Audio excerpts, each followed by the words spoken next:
You're listening to Civic Media.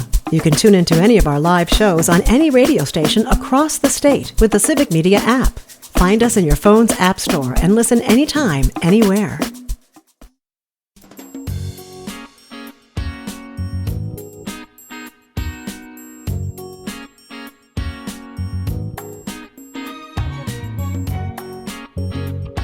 Live across Wisconsin on Civic Media, you're listening to Mornings with Pat Kreitlow, powered by Up North News. Now, from our Lake Wissota studio, here is the founding editor of Up North News, Pat Kreitlow. Well, hey there, Wisconsin. Good morning. It is 6:06 on this Wednesday morning, August 27th, 2025. Another beautiful morning to have you here up north, live from Lake Wissota. From wherever you're spending your mornings, listening across the Civic Media Radio Network or watching us on social media, catching us by app, however you got here. Nice to have you along. I've got a question for you. Can the work week be done already?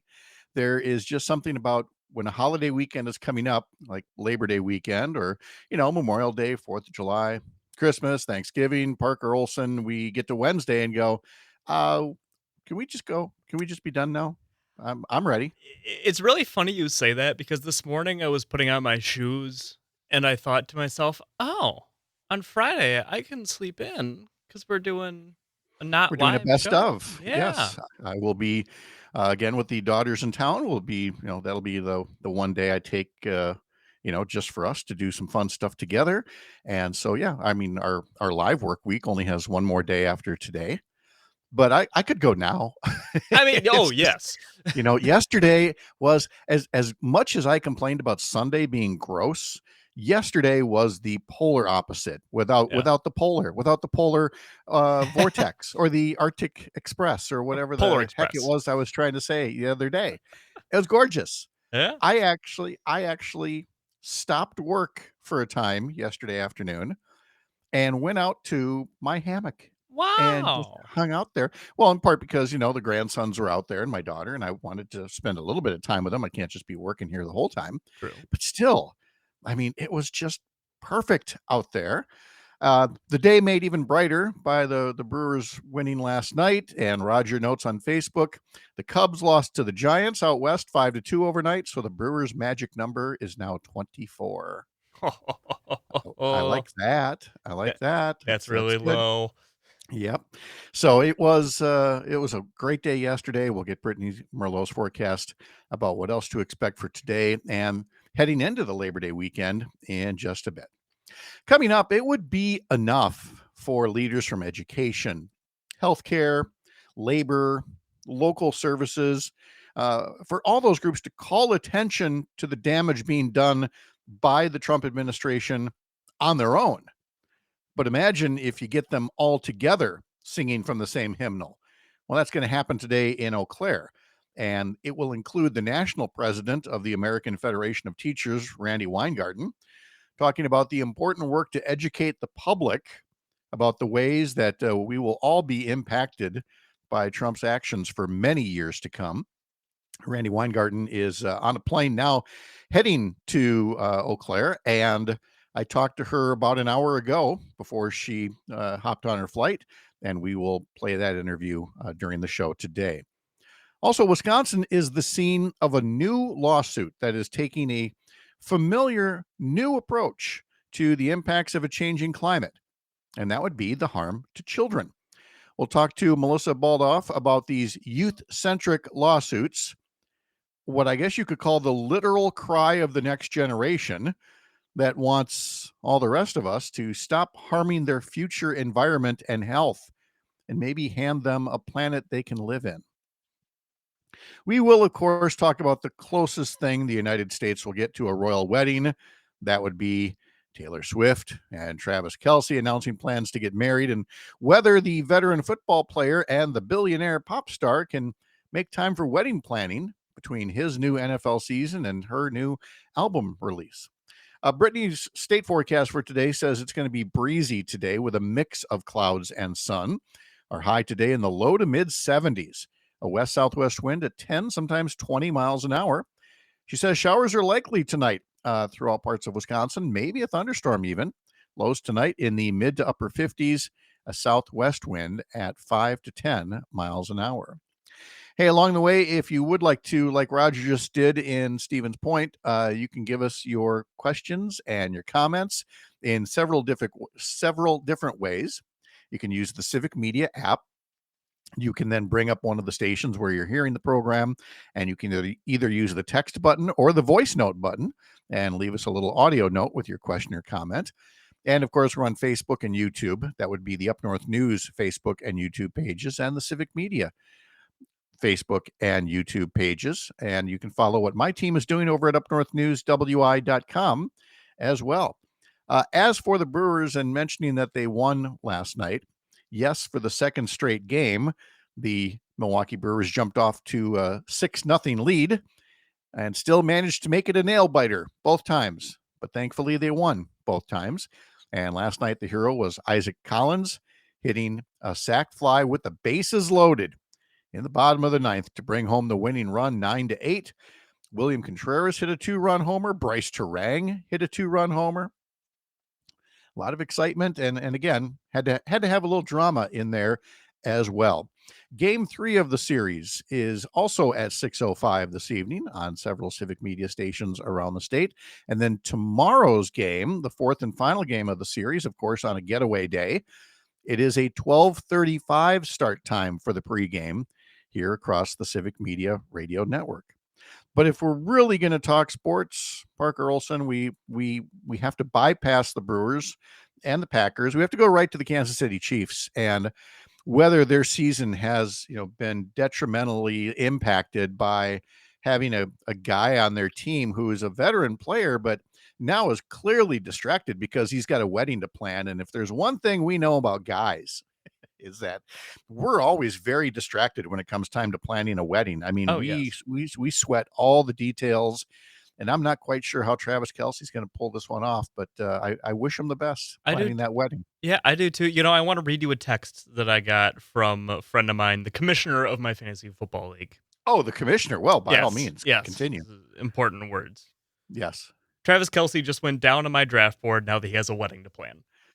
See, the people are talking, and it's a big deal. This is going to be Travis Kelce's worst season ever. This is or his best, because again, Taylor magic. It could be, or he could really screw up and get injured. Don't get hurt, buddy. Okay? Don't say that. Why would you say that? Well, break a leg. No, the guy is funny. Okay, first off, he's got that podcast along with his brother Jason. Yeah, and I've also seen clips where he's mic'd up like at training camp. Sure. And I mean, you talk about loose. This guy, how much more loose could a guy be? You're marrying one of the world's most famous celebrities, who happens to be a billionaire. Life is good, And she seems cool. She's not one of those billionaires that I'm like, ugh. She's actually like, okay. I have to say that, yes, I mean, obviously opinions on people can change, especially as they change as well. And I did listen to the full 2 hours, the podcast that the Kelce brothers do with Taylor Swift as their special guest, which was about 3 weeks ago, something like that. Like that, yeah. And it was downright charming. It really was. I mean, look, anybody can fake it for a few minutes of an interview. Yeah. We've all lived through that. But I mean, this was a 2-hour conversation that, had all kinds of drama and history and feelings and everything else. And it wasn't like homework to listen to it. It was like a really good conversation, and you really liked the guys, and she came off as, extremely likable. You understand her drive as a musician, sure, but also her drive as an entrepreneur as well. Yeah. And, she had the right perspective when she said that she and Travis Kelce, actually, they have pretty much the same job description. And that is to entertain football stadiums filled with people. That's true. Yeah. When you kind of look at it that way, like, they're both doing their job. Yeah. They both got their heads on straight. And so, I wish them all the best. Yeah. There's, life has no guarantees, especially when you add the factor of celebrity and, just the show business world, the cutthroat business of music and of sports. They're both a couple of attractive people making their way in the world, in their 30s. So, it's not going to be all smooth sailing all the time. And yet I feel like, as well as any other couple, they are equipped to, weather the things that rock a lot of celebrity marriages. This is true. And they have managed to make time for each other, which I don't know how that's possible at Well, all. in that case, the way they make time for each other sometimes involves global jets. Yeah. And, Yeah. remember like flying from Japan to the Super Bowl or something. And what did he fly to Australia or something Oh, like that? So, yeah. they do have the means to do that. But I mean, that's how it works in that world, no different than there are times that I showed up, someplace where Sherry wasn't expecting me, to provide support or whatever the case. So, everybody has their own little ways of bringing the romance. You don't need $1 million or $1 billion to do it, but they do. But they have So, them. yep. I just have to say though, I did enjoy when the news came out somewhere around noonish our time yesterday. Yeah. I mean, I I said to somebody, said, "Did you hear that?" I said, "The internet just exploded." It just absolutely it came down. I and get this, the old guy here at Oh boy. Courier Newsroom, the old guy here was the first one to put it on Slack for our company.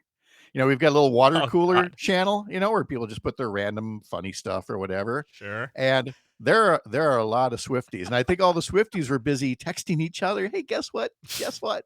Oh my God. And meanwhile, I was like, "Nobody else has put this up yet? Really? Wow. Okay, I'll put it up." And then you get the, "Oh my gosh, wow, wow, wow." It's like, I saw a video yesterday of a TV reporter was about to do a stand up and she was "Oh, yes, in the yes. Iowa football stadium and Yep. she gets a notification. She looks at her phone. She goes, "Oh my God, oh my God, oh my God, oh my God." She's jumping around in the stands of the Iowa football stadium for like 2 minutes. See, now you don't want to be that person. I don't want to do that. I'm Like, happy for them. yeah. I'm not going to jump around and scream and look, even somebody that you would jump around and scream with at one of their concerts while they're entertaining you, Yeah. that's fair game. But I mean, they got engaged. Let's be Yeah. happy for them. I thought similar things. If you're In this happy for them, big great, but like calm down. in this big, crazy, often stupid world, we need these little moments. And in this case, because neither one of those two have given us reasons to go, "Oh God, what a jerk." We can legitimately be happy for them That's true. for at least this little moment. And you know what? That's Because their point. They are entertainers. yeah, and I do what I said earlier. I'm not sure about how they do this wedding thing because she's got the album coming out October 3rd. I know that because I listened to the 2-hour show. She got that, so of course there will be the obligatory tour that goes along to promote the album. He's Yeah. got the NFL season. I'm guessing it's going to be his final season here. So, I mean, there's plenty of celebrities they get engaged, and I mean, they stay engaged for years. How Or much? do they just run off? Do they just run off and do something quickly, really tight, just very personal on Tahiti, but something Yeah, very really. quick? My thinking is, how much of the wedding are they planning themselves? There will be people. Yeah. Yes. And good for them. Again, good luck, kids. From the heart of America's up north, live from Lake Wissota, thanks for making this the place to spend part of your mornings. I'm Pat Kreitlow. You're listening to the Civic Media Radio Network.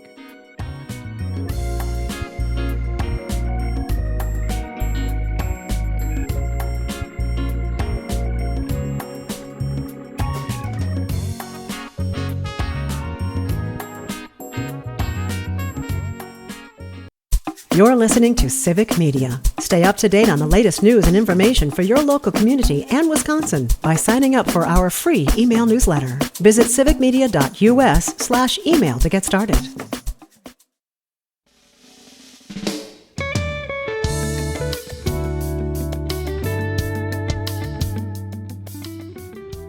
You can stay up to date on what we cover at Up North News by getting our daily newsletter. Head over to upnorthnewswi.com, click subscribe up in the banner at the top of the homepage. You also get our Sunday morning newsletter that focuses on political news, especially around Wisconsin. In today's edition of the newsletter, it's actually what inspired today's Climate Check segment with Melissa Baldoff later this morning, and that would be the lawsuit filed by 15 young Wisconsinites ages 8 to 17. The case being brought by two nonprofit law firms and arguing that Wisconsin laws that tend to favor fossil fuels violate the constitutional rights of young people to life, liberty, and safety. These are lawsuits that are happening in other states as well and in other countries. And in some cases, courts are ruling that, yes, if this is a constitutional promise that we've made to ourselves and to our children to keep the environment clean, then our state laws had better reflect that priority. So again, you can learn more about that in today's newsletter and a little bit later on during our Climate Check segment. Tomorrow on the program, it'll be Thursday, so we'll have Joe Zepecki along, as well as Sean O'Malley talking about your money and the markets. Chad Holmes and Todd Alba will talk about what they're covering for Civic Media. Sharita Booker will have a rundown of some of the big events going on this Labor Day weekend. And then we'll also have a conversation with Kate Felton from Eau Claire, formerly of the city council. She's a small business owner, and she has a guest column in Dan Schaefer's recombobulation area entitled Medicaid and SNAP Helped My Family. Derek Van Orden's vote to cut these programs will be harmful. So again, that and more coming up tomorrow on the program here, powered by Up North News on the Civic Media Radio Network. One of the state stories making news this morning deals with the case of Judge Hannah Dugan. She's the judge in Milwaukee who's facing federal charges for the way she handled an undocumented immigrant in her courtroom who was being pursued by federal agents, again, in a local courthouse. And the way that she tried to avoid a kerfuffle in front of her courtroom. The guy was later apprehended outside the courthouse, but it led the Trump administration to try to make an example of her and file charges of obstructing immigration officers. Well, the case will proceed to trial, at least for the moment, because yesterday, a U.S. federal judge denied a motion from Judge Hannah Dugan's attorney to dismiss the case. And in a way, that's kind of good news in terms of, strike one for sanity. Here's what I mean. Donald Trump currently has the U.S. Supreme Court in his back pocket. He appointed 3 of the justices. You can argue that all 6 of those conservative justices are right-wing ideologues. Occasionally, they have their moments where they appear to be more balanced than political. But by and large, he's got 3-4 votes that he can count on every single time. And it was this U.S. Supreme Court that said, in so many words, well, you can't really prosecute Donald Trump for things that he did while he was president, because if he believed them to be official acts of his job as president, well, then you can't prosecute him for that, which is fundamentally ridiculous. And unfortunately, there's not a Supreme Court of the Supreme Court where justices could say to those justices, are you nuts? Do you really think a president could shoot somebody on Fifth Avenue and say, well, I thought that was part of my official acts? Or in this case, have a Navy SEAL team raid the home of your political opponent, or just the FBI doing what they did to John Bolton the other day. Apparently, there are no guardrails. There are virtually no limits. Well, Judge Hannah Dugan rightly said to this federal district judge, hey, look, what I did, those are part of my official duties. And based on, what the U.S. Supreme Court said about Donald Trump, you can't prosecute for that. Now, the judge, Lynn Edelman, he was a former Democratic state legislator, so a lot of folks think he's going to be some kind of a liberal judge. He hasn't been in several cases that have come before him. He's actually looked at the rule of law and, ruled based on that rather than partisan whims. And he looked at Hannah Dugan's attorney making this claim based on the Trump defense and struck a blow for sanity essentially and said, no, that's not going to fly here. He didn't say this. I'm saying it. He said in so many words, look, the U.S. Supreme Court is a bunch of chuckleheads and I'm not going along with it. What happened here is not necessarily part of your official duties. Now, I hasten to add that the judge, Lynn Edelman, did not rule on the merits of the case, on what Hannah Dugan did, only on this motion to dismiss the charges against her based on this flimsy blank check that the U.S. Supreme Court has given Donald Trump. So where do we go from here? Well, there is a chance that Judge Dugan's attorneys could appeal this rejection of the motion to dismiss the charges. Okay. And that could tie things up for months. That's exactly the kind of thing that Donald Trump and others did throughout the 4 years of the Biden administration. Was they appealed and then they appealed this, and then they'd make another motion and that would be rejected, but they'd appeal and then they'd appeal again. Then they'd make another motion. And that's why Donald Trump, a convicted felon, is currently not in some country club incarceration facility right now, but is instead making the Oval Office look like a joke with all of the gold leaf and trimming. And we'll get into yesterday's cabinet meeting at some other point. I mean, that was just a 3-hour vomit fest of cabinet officers falling all over themselves to, lick his feet and talk about how great he is. We'll save that for another time. For now, we just wait to see if Judge Dugan does the same thing, or if it just goes right to trial and a court rules on the merits one way or the other of what it was that she did that day in the Milwaukee County Courthouse. We will have today's history lesson coming up and a visit with Melissa Kay from WFHR along the way as well. I'm Pat Kreitlow. This is the Civic Media Radio Network.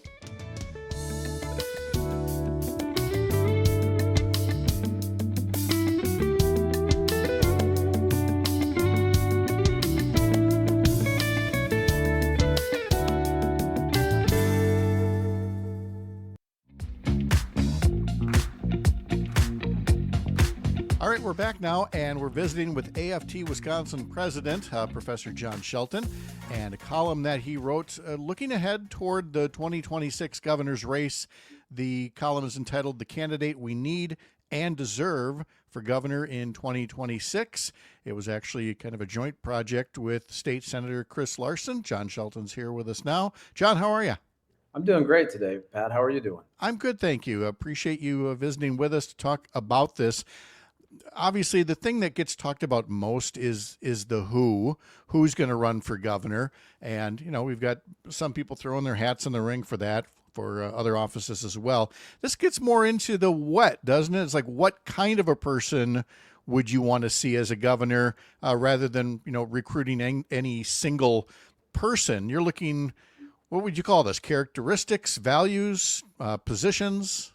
Really, we're looking at who's going to build the kind of relationships with social movements, labor unions that are going to be necessary to actually defend democracy in this country and build the kind of state that we all deserve. So, I started thinking about this. I'm president of AFT Wisconsin. We have local unions in Tech College, K-12, the UW system, state employees, public defenders are actually affiliated with AFT Wisconsin. So we have this very broad constituency of different unions. And actually, a couple weeks before Governor Evers announced that he wasn't going to run again, Senator Chris Larson, who I'm sure many of your listeners know from the Milwaukee area, he and I were just sort of texting about it, right? I mean, there was all this chatter about what Evers was going to do. Was he going to run? Was he not going to run? And I remember I was in Woodman's, listeners know Woodman's, right? It's kind of cavernous, and texting the whole time I was there. And so it ended up keeping me in Woodman's for like 3 hours, just stopping and texting. And we were like, whether it's Evers or it's somebody else, we really need a transformative kind of politics. And so that prompted us to work with a group of other folks in the state, some legislators, but also a lot of other educator union leaders in particular signed on to this kind of statement that we wrote. And it just so happened to come out the day before Evers announced he wasn't running again. And again, it wasn't about, putting anybody on blast. It was just saying, like, we have an incredible opportunity in 2026, and whether it's Evers or somebody else, we have to have somebody commit to the idea that you have to work with social movements, you have to work with labor unions to not just show up, but like make their fight your fight. And that's who we have to have in 2026. So, I've kind of been beating that drum since then. And I think this letter is all the more important, since Evers announced he's not running, and now we're going to have an open primary. And so, what I've been encouraging people to do, I think a lot of times labor unions and other progressive groups have this kind of idea that, like, well, let's get down to brass tacks and look at all these different policy positions and figure out which candidate is going to be the right candidate. And of course, you should look at those things. But in AFT Wisconsin, we're really looking at this as an opportunity, to kind of have the sort of conversation on a state level that we didn't really have at the national level in 2024 about who is going to be a winning candidate, who's going to fight for the values that we know that we need to build the democracy we deserve. And so, what I've been saying is, like, any candidate who wants to get in front of our members, we're going to do that. We want to give them that opportunity. I'll go to campaign events, even though our union maybe hasn't endorsed anybody yet. I'll go to campaign events and stand with these candidates on the Democratic side, because, frankly, I think it's a really good opportunity for us to have the kind of open conversation about where we want our party to go. And we've got already a couple of good candidates who have announced, and I think there'll be a lot more. And we're just really looking forward to seeing who's going to stand with us. John, how did we get to a place where if somebody is pegged as, the quote unquote, the union candidate, that just does not go over well with people to the center right of the spectrum here, and why you see not nearly enough Democrats willing to embrace that they are pro-union. They're not just pro-worker, but that they believe in labor unions, and that, frankly, labor unions becoming weaker in this era of what I still refer to as Reaganism is part of why the American worker has fallen so much further behind, the people in the executive suite. How do you overcome decades of that kind of characterization or mischaracterization of liberal politicians? Well, Pat, I could go into a really long history lesson here that your listeners probably don't want to hear unless they want to take one of my classes.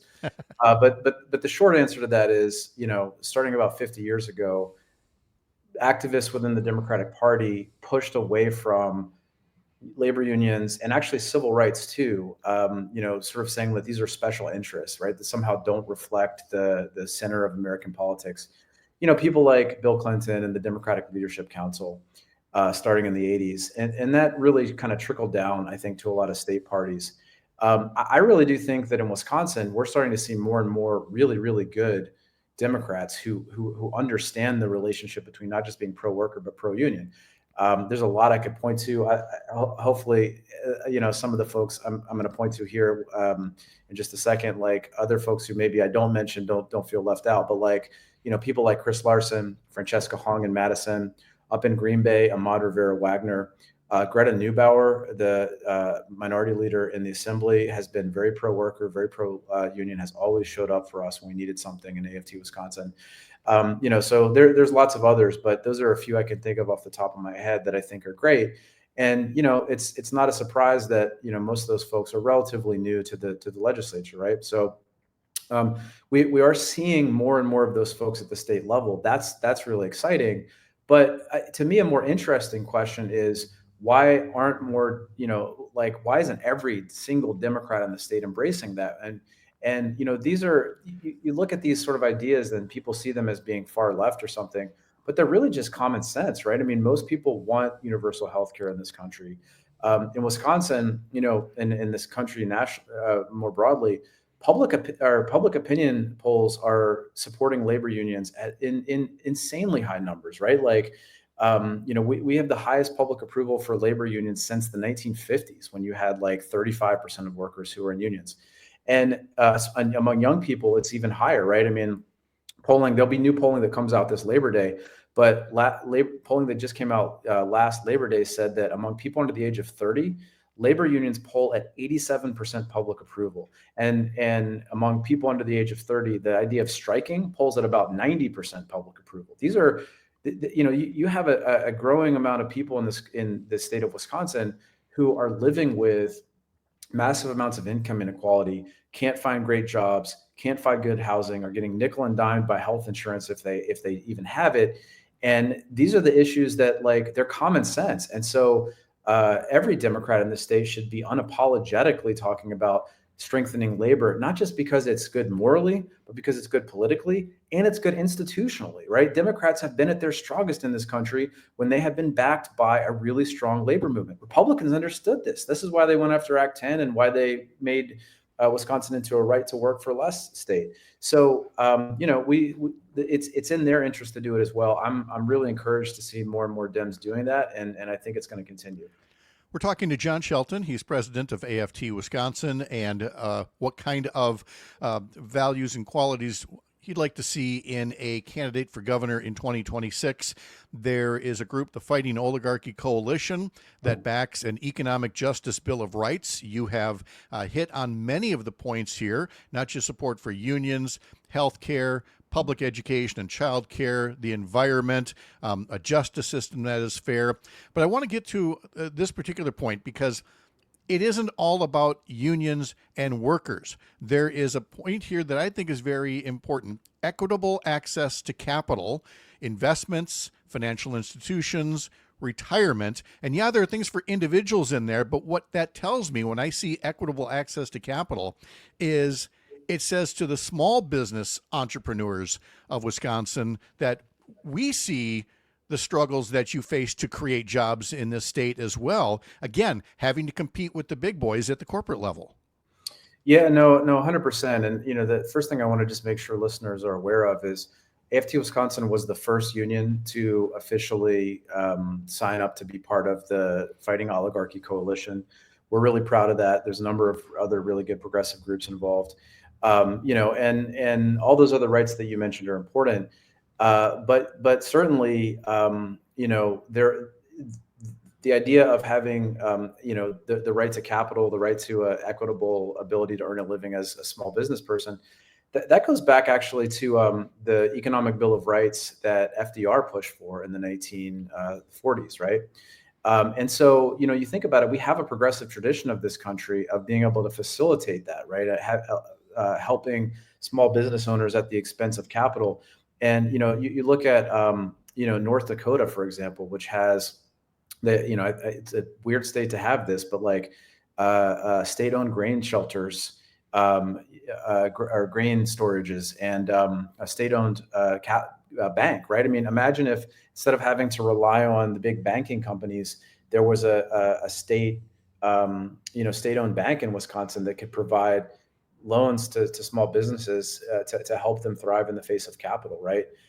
It also, it fits into everything else on the list of economic rights as well. I mean, the idea of, if you want to support small farmers in the state, you've got to do something to regulate CAFOs and these large agribusinesses that put their thumb on the scale of our politics. So it's all related, and you're absolutely right. Like there's most definitely a place for small business owners to thrive in an equitable and democratic economy. It is a good reminder that, the progressive traditions that we know, a lot of people think they all came off of factory floors and strike breakers, but no, there was very much out on the prairies this sense from farmers that, again, they were going up against the big boys and somebody needed to stand with them. So this crosses rural and urban lines. It involves, small businesses as well as the employees who are in it. So you're making the case that there is a much larger coalition out there than maybe people want to appreciate. So to wrap this up going forward, now that you've explained some of what you really want to look for in a candidate, what next steps are you taking or are you asking people to take as we start finding out who all wants to be governor next year? Yeah, that's a great question, Pat. And, I'll just say first and foremost, I like the way that you're talking about the urban-rural stuff, because we had a Union Leadership Institute this summer, AFT Wisconsin did, and we had it in your neck of the woods in Chippewa Falls at the Wisconsin Farmers Union building there, right? Beautiful building for folks who don't know it. So we're totally invested in doing that. Here's what I think people should do. Get these candidates in front of your communities and your members. We're going to be asking any candidate who wants to come. And if you're listening to this and you're a candidate or you're thinking about being a candidate, let me know, because I'm going to get you in front of our members at back to school events. We're going to be having a big demonstration on September 18th for the UW system. We would love to have candidates there, right? Show us that you're going to show up for us and fight with us. And anybody who's not, say, a member of a union, invite people to come to, community gatherings, local town halls, local, city council coffee clutches, that kind of thing. Get them in front of you. See who shows up. Those are the people that you should support, right? This primary is going to take a long time. It's going to give candidates every opportunity to show that they're going to show up, and that's the candidate who should be our governor. John Shelton is president of the AFT Wisconsin. John, it's great to catch up with you as always. I know how busy you've been. I appreciate you spending a few minutes with us today. Absolutely, my brother. Still to come, an updated forecast for this Monday from meteorologist Brittany Merlot, and at 8:30, State Representative Francesca Hong. Live from the lake, you're listening to Mornings with Pat Kreitlow, powered by Up North News. This is the Civic Media Radio Network.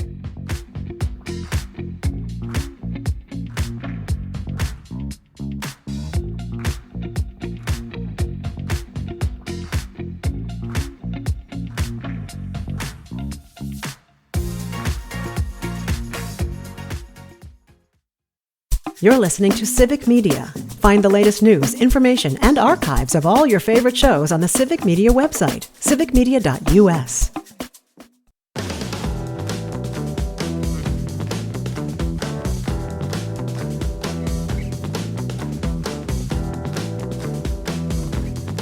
Remember, you can sign up for our Unabashedly Wisconsin news through our newsletters, a weekday version and a Sunday morning version that I put out on political matters, mostly Wisconsin, but some national as well. Sign up over at upnorthnewswi.com.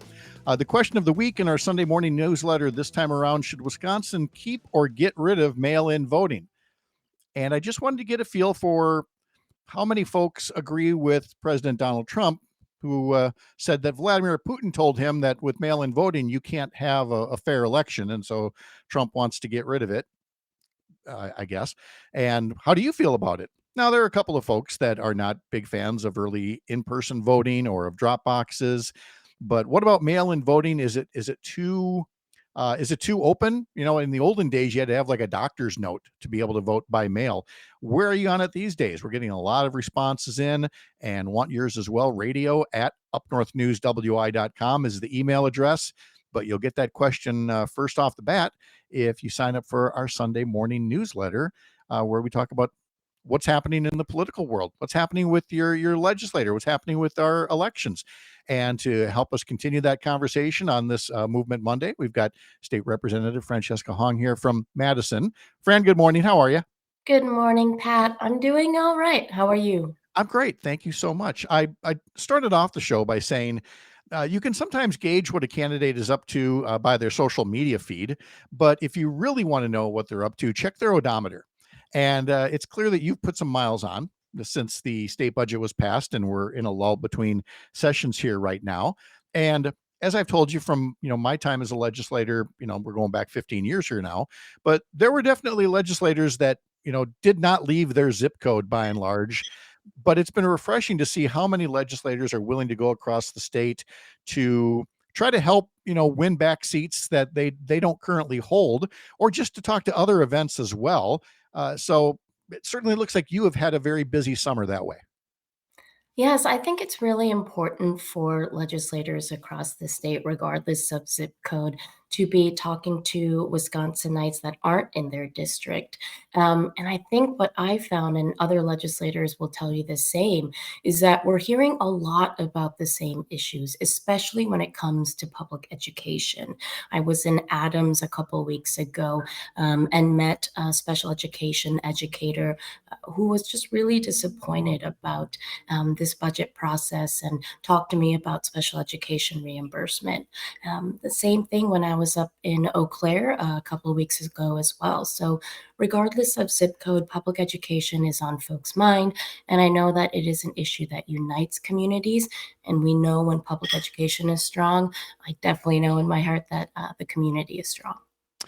Along with those travels, of course, we've got campaign-related events that are going on as well. We saw Vermont Senator Bernie Sanders was in Wisconsin over the weekend campaigning for Becca Cook, one of 3 Democrats running in the 3rd Congressional District.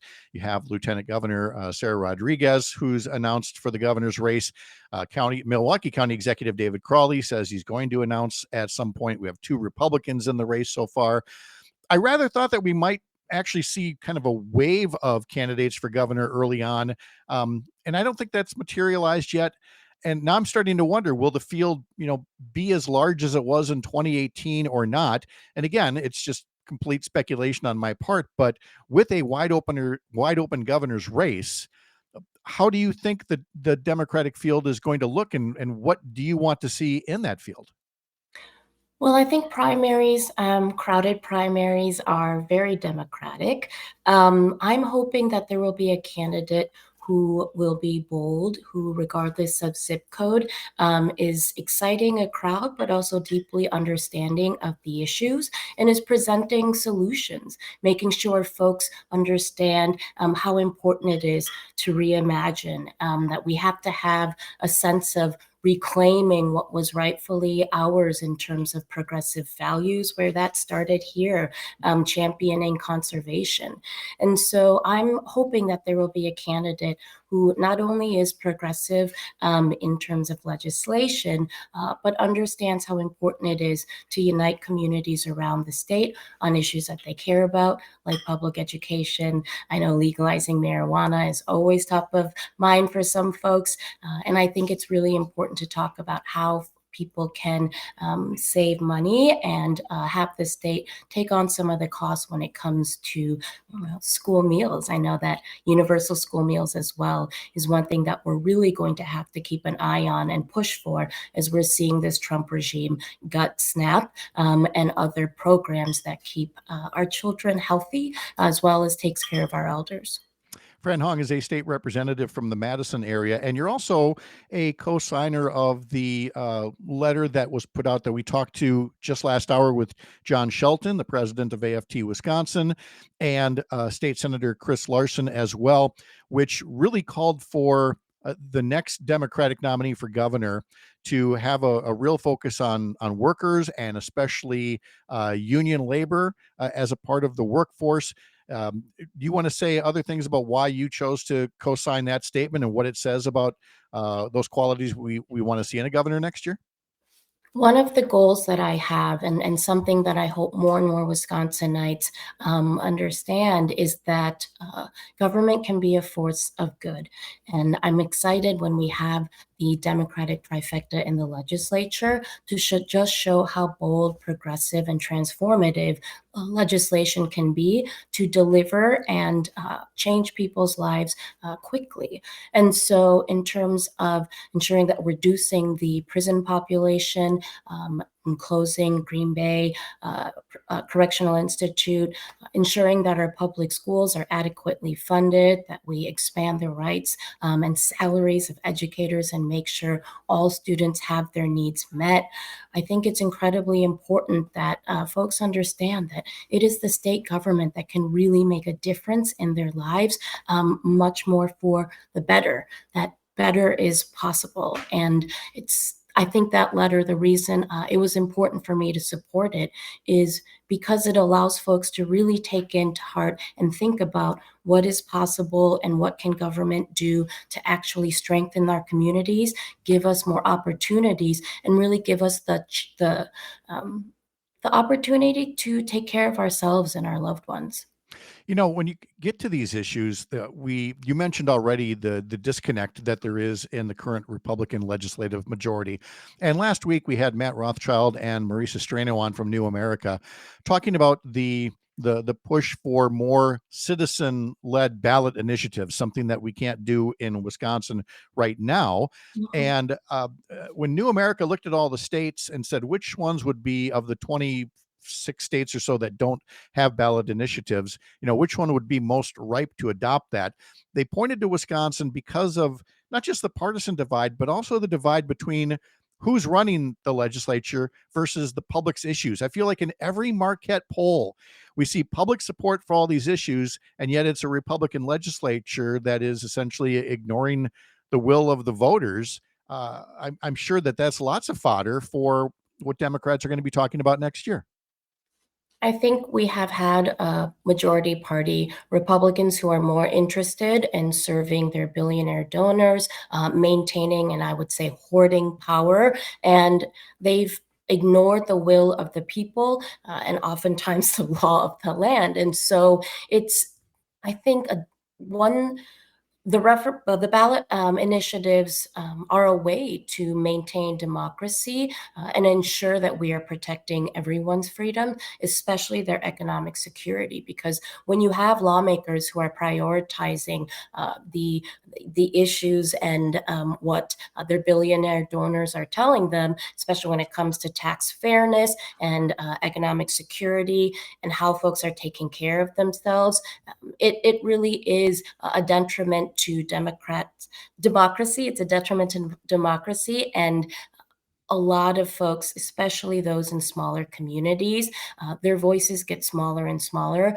And we know that we especially need the folks in smaller communities to be louder about the issues they face, especially when they're so similar to the ones that suburban and urban communities are facing as well. State Representative Francesca Hong is our guest here, Democrat from Madison. And now that we've talked all about, the potential out there for, what we look for in candidates in the coming year, Tony puts a comment up on YouTube, and I think he's getting frustrated with me here. He says, "What's happening with Fran?" Well, I was just setting the table here, Tony. Don't worry, I'm going to get to it. Fran, what are your plans for next year? Right now, I am laser focused on ensuring that we have a Democratic trifecta, a bold, progressive, and exciting Democratic governor, and a legislature that has a Senate and Assembly. Trifecta. I'm sorry, the Senate and Assembly have majority Democrats. And again, this is about ensuring that we are delivering for Wisconsinites. And so I hope that other folks are ensuring that the Assembly in particular has strong candidates and that we are investing in those candidates to make sure that we can take back the 5 seats that we need for a majority in the Assembly. Could you conceivably see yourself as one of those candidates for governor or for one of these other posts that appear to be opening up as other people jump into various races? I think right now it's about ensuring folks know what the legislature and government has the ability to do in our state, whether it's those ballot initiatives or ensuring that folks across different communities have their needs met, especially when it comes to long-term care and elder care, as well as care for those with disabilities. The care economy is something that all candidates and should be talking about.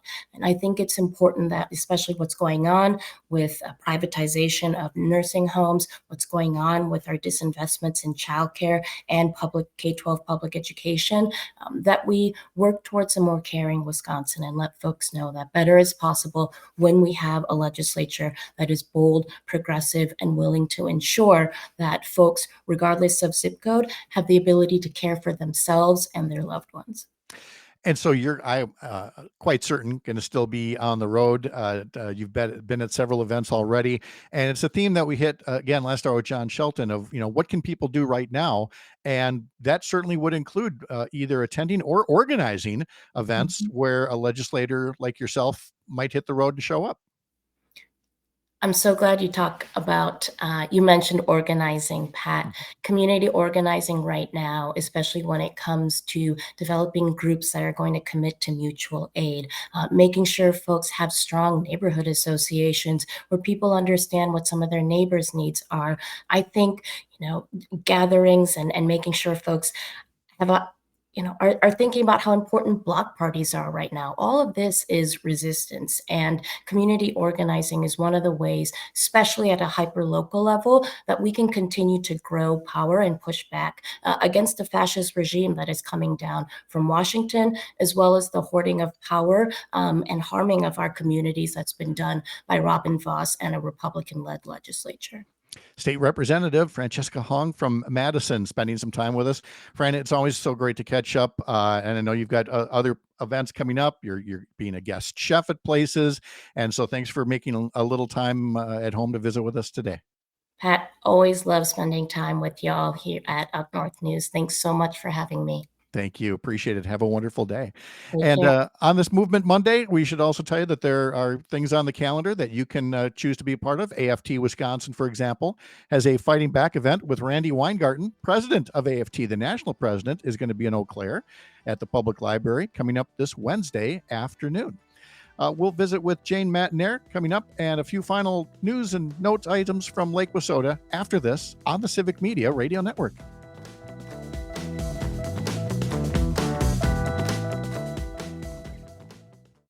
The national news cycle never stops, but it can be hard to find news about your local community. Civic Media is dedicated to providing quality local and state news coverage across Wisconsin. With the Civic Media app, you can get notifications about local stories that matter to you and your community. Find the free Civic Media app in your phone's app store and choose notifications from the menu to tell us what kind of news you want to hear about.